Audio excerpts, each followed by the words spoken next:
Hi guys.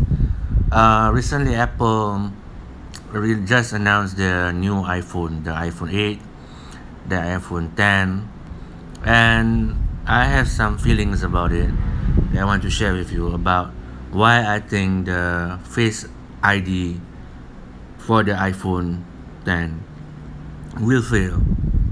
And I actually didn't want to make this video because I wanted to see other people commented on it, people who went there. But unfortunately, a lot of the reviews for the new iPhones did not even mention what the weakness of this feature. I mean, a lot of them are very. I can understand they are fanboys. They have been invited by Apple, and nobody mentioned the bad things about what I think Face ID. To me, Face ID is a failure. It will be it's almost impractical, and I will tell you why.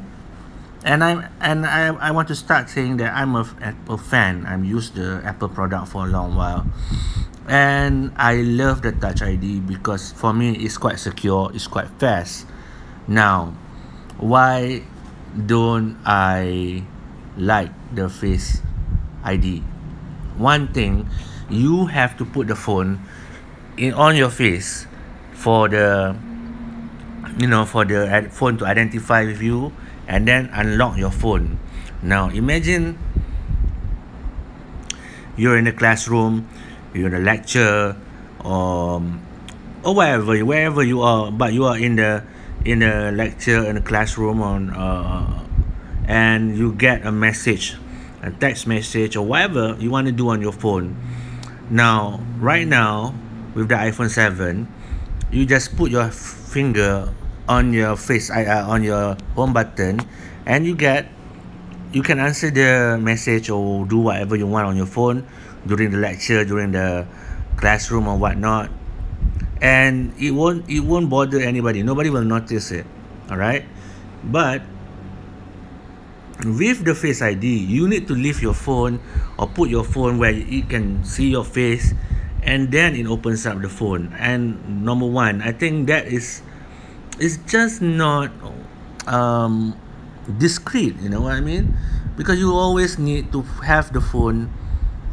You need to bring up the phone instead of just putting a finger underneath on the Touch ID, on the button underneath the table where it's discreet, and you can reply and do whatever you need to do with your phone without disrupting whatever occasion that you are in, and I think it's just disruptive, and it's not practical. Another point that I want to bring up is when you, for example, when you're driving, all right, and then your kid nearby, you just want to use the phone, you need to unlock it. And right now, if you're driving, you can just put a finger on the traffic light or whatnot, and just put a finger, and then the phone very fast unlocks it.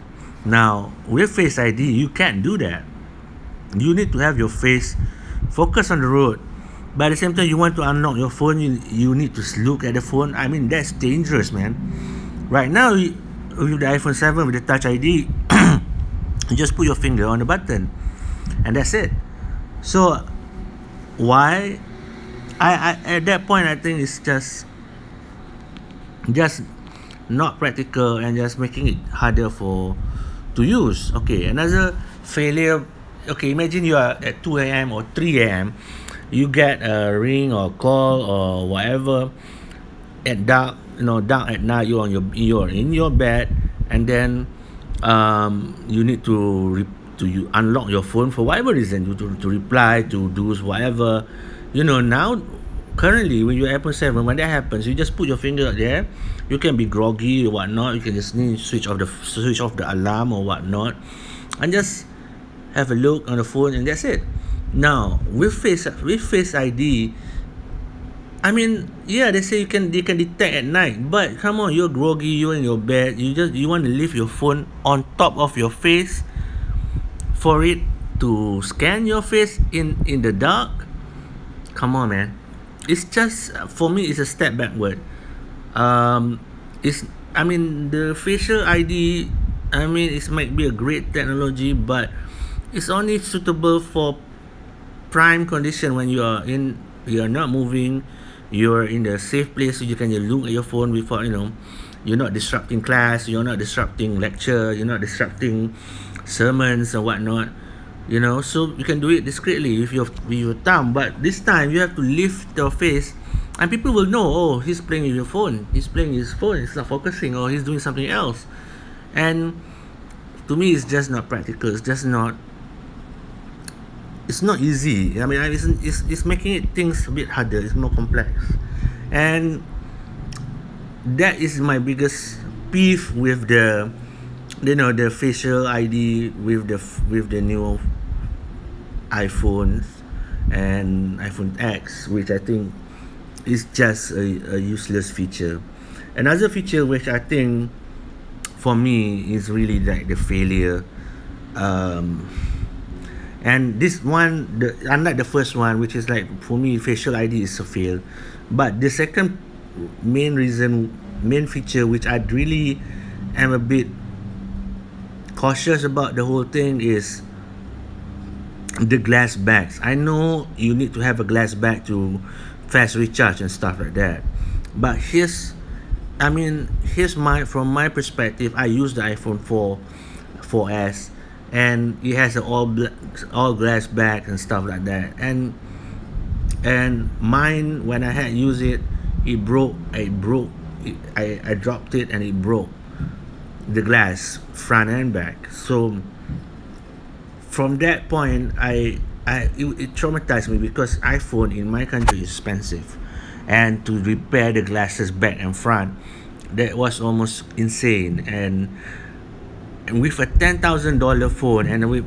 a $1,000 phone, and a bit more expensive with the iPhone 10, and of course 8 is also expensive nowadays. Can you imagine? It's so fragile to have a glass bag. I know you might be you. I know there's a legit counter argument that it might be, the modern way or something like that. But to me, it was making the iPhone really fragile, because okay, you need a case, right? You definitely need a case of this iPhone, but at the same time, when you need to charge it, you need to get it out of your casing, because you need to it's a fast charging stuff, so you need to get it out of your casing, and then just put it lying on the space without any casing. Right now with the iPhone 7, or the previous iPhones, if you want to charge, even if you have your case on, you can just plug it in and you can just charge it. So I know you say, a lot of people will argue that you don't need to you don't need to do a fast charging, you can just use the normal charging and stuff like that. Yeah, but then the extra glass at the back is a liability for me. It's just being there, man. It's such a fragile thing, and I don't know if anybody used the iPhone 4 and 4S and never broke it, but it's just another thing to worry about the fucking phone. I'm sorry, I curse, but why do you need to worry about the phone? I think it's a big problem. So number one, again, I'm gonna repeat that the thing that turns me on about this thing is the facial ID. I don't believe it. I don't trust it. I find it impractical, and it's gonna be difficult to use discreetly. And point number two, that the glass bag, especially if you're using a $1,000 phone in the iPhone X, iPhone 10, with a glass bag, and then you break it out, you accidentally dropped it, or somebody just, your kid just, push a table, and then suddenly it just dropped from while you were charging without your case. When you're doing a fast charging, you take out this from your case and you just put on the table, and then somebody just came over and just accidentally push your phone aside, and then it crash. Bam! It's a $1,000 phone, man. It's gonna hurt.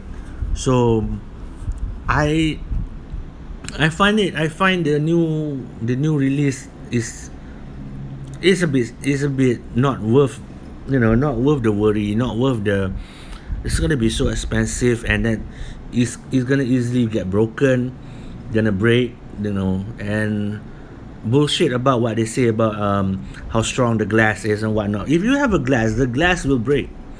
And then that's just the case. That's a fact that you're gonna drop this fucking phone and it will break the glass. Alright? And yeah, again, the facial ID. I cannot see the I do admire that the technology has come to that, facial ID is gonna be the way of the future and stuff like that, maybe, whatnot. But on the phone, when you need to access your information early, it's just not as fast enough. And I can tell you right now, the next iPhone 11 or whatnot, they're gonna sell, on what? Oh, the facial ID 2. It will make it faster, 2 times faster. I hate that. I hate this kind of gimmicky and just selling the new phones. If you have iPhone 7, to me, the iPhone 7 and iPhone 8, the improvement is not great. It's just a small improvement. And from iPhone 7 to iPhone 8, even to iPhone 10, the camera is the same. I mean, they can have gimmicky, all this. Oh, I can do this. You can do that in Lightroom, man.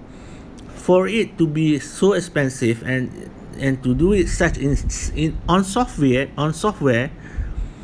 it's just gimmicky to me. I mean, a lot of the things they are selling now with the phone is like augmented reality, AR kind of thing. It's just gimmick.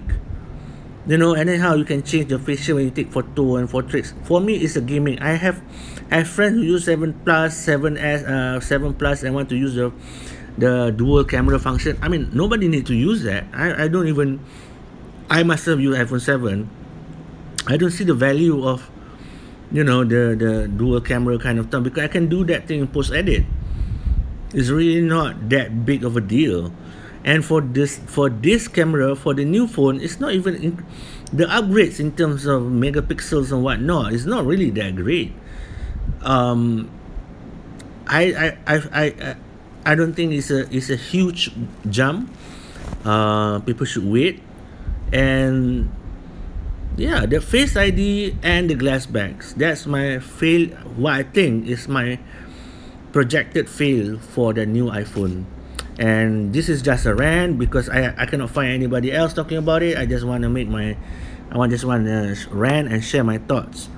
So make of it what you will, but it's a serious concern about how fragile the phone has become with the new glass backs, and Face ID. It will not be a practical use. Just put yourself to use the facial ID in the situation that I mentioned, like when you are driving, when you are asleep, when you're in lectures, when you are, when you're in restaurants. You know what I mean? It's gonna be a weird sensation when you have to lift your phone, and it's just like, dude, it's just, for me, it's just not discreet. It's just gonna be rude. And yeah, great technology but not practical. And just for me, the whole thing is a step back and making the phone so fragile with the glass backs. Man, to me, that's my two biggest reasons why I will not buy the new iPhone 8 and iPhone 10. Okay guys, thank you guys for watching. Peace.